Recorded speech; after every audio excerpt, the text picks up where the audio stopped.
Welcome students. आज हम अगले टॉपिक को लेते हैं जिसका के नाम है लॉज ऑफ मोशन या न्यूटन्स लॉज ऑफ मोशन या डायनेमिक्स। इसमें न्यूटन के लॉज महत्वपूर्ण हैं, तो इसको हम लोग पहले ज्यादातर बुक्स में ये दो तरीके का दिया जाता है, एक विद फ्रिक्शन, एक विदाउट फ्रिक्शन, माने बिना फ्रिक्शन के पहले। लेकिन हमारे लिए नीट में हमें दोनों चीजें करनी है, तो हम उसको क्रमवार करेंगे। पहली चीज आपको समझनी है इनर्शिया। अब इनर्शिया क्या है? एक प्रॉपर्टी है। इनर्शिया की कोई यूनिट नहीं है, ये एक प्रॉपर्टी है जो मास पर डिपेंड करती है। So property by virtue of which the body is unable to change its state by itself again in the absence of external force. ये तीन प्रकार का है, रेस्ट पर, मोशन पे और डायरेक्शन में। दरअसल शुरू में जो चीज होती है वो उससे चेंज कोई मना करता है, तो जो ओरिजिनल चीज है वो उसका इनर्शिया का नाम होता है। जैसे अगर आप खड़े हैं और चलती बस अब अचानक से चल रही है तो आप आगे गिरते हैं या सिर का हिस्सा आपका आगे जाता है, तो उस समय क्या था? ओरिजिनली आप रेस्ट पर थे, इसीलिए इसका नाम इनर्शिया ऑफ रेस्ट है। इसी प्रकार मोशन में अगर आप चल रहे हैं और रोका जाए या आपकी वेलोसिटी बढ़ाई जाए या कम की जाए तो इनर्शिया ऑफ मोशन कहलाएगा। जिस समय आप अपनी मोशन की, अपनी मूवमेंट की डायरेक्शन को बदलेंगे तो इसको इनर्शिया ऑफ डायरेक्शन कहा जाएगा। आइए, उसके बाद एक शब्द आता है जिसका नाम है मोमेंटम।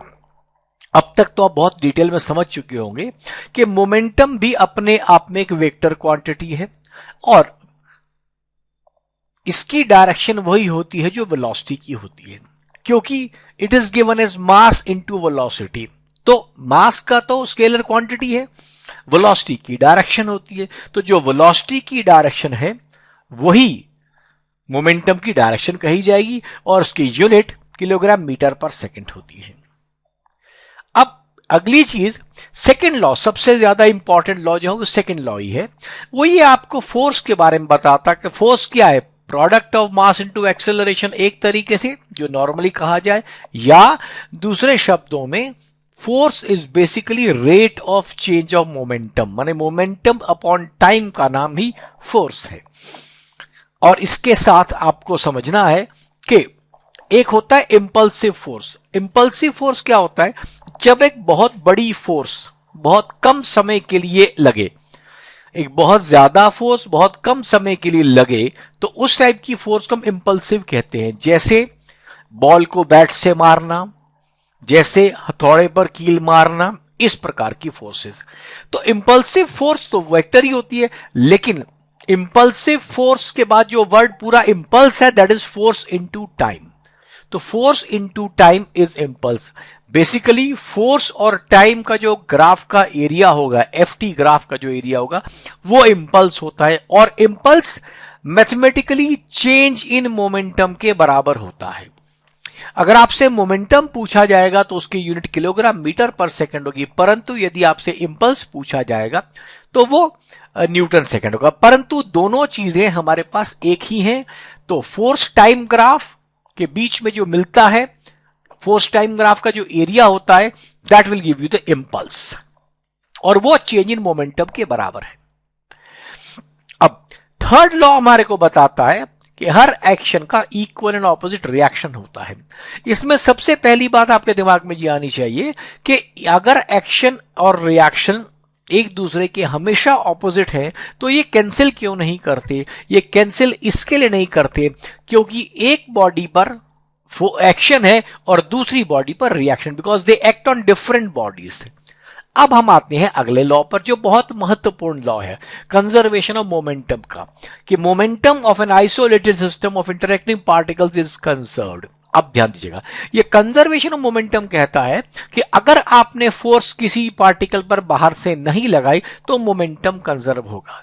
अब फोर्स बाहर से नहीं लगाई के ऊपर लैंग्वेज में याद रखिए, कोई बॉम्ब एक्सप्लोड करता है, कोई चीज पड़े पड़े टूट जाती है, एक बॉडी के ऊपर दूसरी बॉडी आप बड़े प्रेम से रख देते हैं, उसको लिखा जाएगा बॉडी इज जेंटली प्लेस्ड। ऐसे शब्दों से आपको ध्यान रखना है जिसमें से ये क्लियर हो जाए कि आप किसी भी हालत में एक्सटर्नल फोर्स नहीं लगा रहे हैं। उस केस में मोमेंटम आपको कंजर्व रखना है। और दूसरी बात, मोमेंटम कंजर्वेशन को में हमेशा इस बात को याद रखिएगा कि मोमेंटम क्योंकि वेक्टर क्वांटिटी होती है, इसलिए आपको पूरा का पूरा मोमेंटम का कंजर्वेशन वेक्टर से समझना पड़ेगा। एक्स एक्सिस, वाई एक्सिस और जेड एक्सिस के मोमेंटम को सेपरेटली हम कंजर्व करेंगे। अब एक शब्द आता है इक्विलिब्रियम ऑफ पार्टिकल। देखिए, इक्विलिब्रियम का पार्टिकल का मतलब होता है कि जब भी उसके ऊपर लगने वाली नेट फोर्स जीरो हो। जब आप रोटेशन पढ़ लेंगे तो आपके पास आएगा net force and torque is zero. So हमारे पास अगर फोर्स नहीं है तो बॉडी में क्या होगा, मास इनटू एक्सेलरेशन के लिहाज से अगर फोर्स जीरो है तो एक्सेलरेशन जीरो होगा। तो एक्सेलरेशन जीरो होने का मतलब क्या है, या तो बॉडी की वेलोसिटी में कोई बदलाव नहीं होगा, इसका मतलब यदि बॉडी रुकी है तो रुकी रहेगी, और किसी वेलोसिटी पे चल रही है तो कांस्टेंट वेलोसिटी पर बॉडी चलती रहेगी। तो वेलोसिटी का बदलना इक्विलिब्रियम का साइन नहीं है। लेकिन अगर इक्विलिब्रियम है तो बॉडी रेस्ट पर भी हो सकती है और यूनिफॉर्म मोशन में हो सकती है। अब यूनिफॉर्म मोशन में मतलब उसकी मोशन ने बदलना नहीं है, मतलब न तो वेलोसिटी की डायरेक्शन बदली जाएगी और न ही वेलोसिटी का मैग्नीट्यूड बदला जाएगा। इसको ध्यान रखिएगा। तत्पश्चात हमारे पास आता है फ्रिक्शन।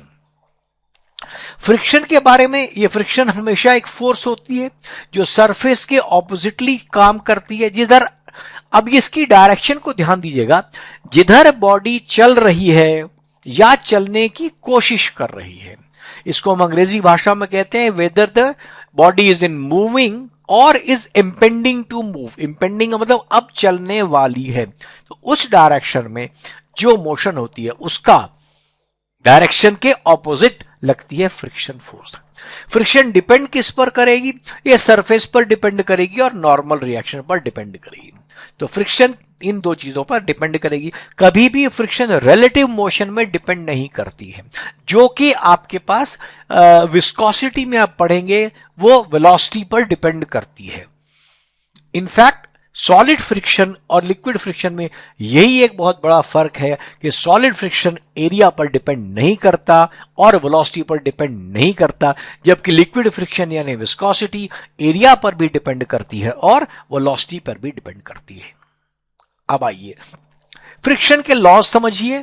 ये पहली बात सरफेस पर होता है, दोनों बॉडीज के सरफेस में और पैरेलल टू सरफेस। और पैरेलल में डायरेक्शन याद रखिएगा, जैसे मैंने आपको बताया, ऑपोजिट टू इंपेंडिंग मोशन। अब मैग्नीट्यूड ऑफ फ्रिक्शनल फोर्स हमेशा नॉर्मल रिएक्शन के प्रोपोर्शनल होती है, लेकिन यहां पर मैं आपको बताना चाहूंगा कि हमारे पास मैग्नीट्यूड में जो कुछ भी बताया जाएगा, coefficient of friction into normal reaction बताई जाएगी, तो coefficient of friction into normal reaction is going to be always the maximum amount of frictional force. तो अगर आपके पास लगाई गई force frictional maximum frictional force से कम है तो याद रखिएगा जितनी फोर्स आपने लगाई है उतनी ही फ्रिक्शनल फोर्स होगी। अब हमारे पास तीन टाइप के फ्रिक्शन होते हैं। इसमें देखिए लिखा हुआ है, when body is at rest it is self adjusting till a maximum value termed as limiting friction। अगर बॉडी ने चलना शुरू कर दिया तो फ्रिक्शन की वैल्यू म्यू एन होगी, परंतु यदि चली नहीं है बॉडी तो जितनी अप्लाइड फोर्स है तब तक बॉडी अपने आप को एडजस्ट करती रहेगी। काइनेटिक फ्रिक्शन जो है वो हमेशा मूविंग बॉडी पर लगती है और kinetic friction theoretically maximum static friction से हमेशा कम होती है। पर नीट के लेवल पर हमारे पास जो क्वेश्चन होते हैं उसमें मैक्सिमम की बात नहीं करते, उसके कम की ही बात करते हैं। रोलिंग फ्रिक्शन इन सबसे लीस्ट होती है, इसीलिए जितने भी टायर्स होते हैं या व्हील्स होते हैं वो रोलिंग के लिए बनाए जाते हैं।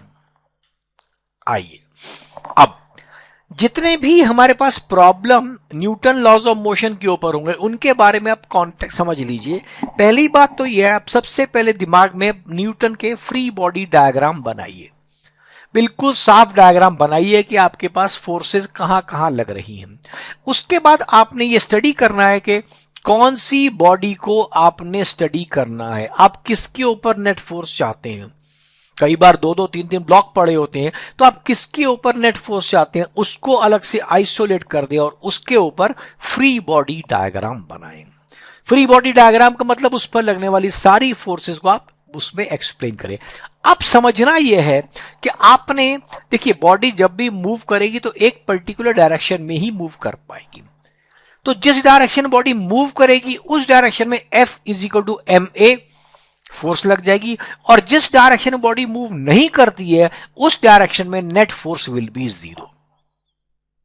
मतलब दूसरे शब्दों में ma का जो फॉर्मूला है वो कंपोनेंट फॉर्म में आप इस्तेमाल करेंगे।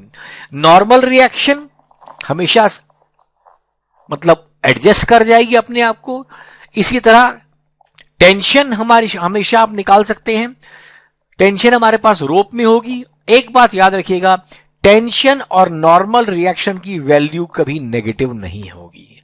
टेंशन नेगेटिव का मतलब रस्सी स्लैकन हो गई है, मतलब रस्सी इतनी लूज पड़ गई है, और नॉर्मल रिएक्शन 0 होने का मतलब होता है बॉडी का कांटेक्ट टूट चुका है। ये दो बातें आप हमेशा ध्यान में रखिएगा। फिर हमारे पास ये लास्ट टॉपिक आता है बैंकिंग ऑफ रोड्स। रोड्स को साइड में कभी हल्का सा टेढ़ा कर दिया जाता है। क्यों किया जाता है? ताकि फ्रिक्शन की वजह से या सेंट्रीफ्यूगल फोर्स जो लगने वाली है mv²/r, उसकी वजह से बॉडी के गिरने के चांसेस कम हो। इसका बिल्कुल स्ट्रेट वे आपके सिलेबस का फॉर्मूला है जो ये है। इसमें r radius of the turn है, g acceleration due to gravity है, म्यू कोएफिशिएंट ऑफ फ्रिक्शन है, और थीटा एंगल ऑफ बैंकिंग है। जितना एंगल हॉरिजॉन्टल से बनवाया जाता है उसका नाम एंगल ऑफ बैंकिंग होता है। अब ये हमारे पास फॉर्मूला है, इसमें आप याद रखिएगा कई बार क्या है हमारे पास हॉरिजॉन्टल सरफेस की बात करेगा तो थीटा 0 हो जाएगा, और किसी किसी सरफेस में थीटा दे देगा परंतु आपसे फ्रिक्शन लेस बता देगा, तो उस केस में ये चीज है। स्मूथ इंक्लाइंड प्लेन पे आपका फॉर्मूला बन जाएगा v = rg tan थीटा, और रफ प्लेन के ऊपर म्यू rg। ये v क्या है? ये है आपकी जानकारी के लिए मैक्सिमम वेलोसिटी जिस पर बॉडी स्टेबली टर्न कर लेगी। इसके बियॉन्ड यदि बॉडी चली गई तो वो स्लिप करने के चांसेस हैं, इसलिए इसकी इंपॉर्टेंस आप समझ लीजिए। तो आई प्रिज्यूम 5th डे के लिए आपने इतनी चीजें करी हैं। अब वैसे मैंने ये सोचा है कि आपको एक वीडियो में बता दूंगा मैं कि NCERT national council of education research and training की जो किताब है आपके, उसके भी कुछ सिलेक्टेड क्वेश्चन आपको हर टॉपिक से बता दूंगा, वो करने चाहिए। तो जो प्रीवियस ईयर्स है वो तुम करते ही है, लेकिन कुछ क्वेश्चन वो भी करने चाहिए। तो मैं आपको हर आगे से इसके बियॉन्ड आपको हर टॉपिक में बताता रहूंगा किस किस टॉपिक के कौन कौन से क्वेश्चन करने हैं आपको, वो महत्वपूर्ण है, वो आपको क्लियर हो जाएगा। तो एक बार एनसीईआरटी के वो क्वेश्चन देखिए, फिर प्रीवियस ईयर्स को क्वेश्चन देखिए, आपको लगेगा बहुत से आपके पर्पस सॉल्व हो रहे हैं और आपको काफी कुछ समझ आ रहा होगा। Thank you and all the best. अपने मित्रों से कहें इसको यूज करें, आपस में एक्सचेंज भी करें इसको।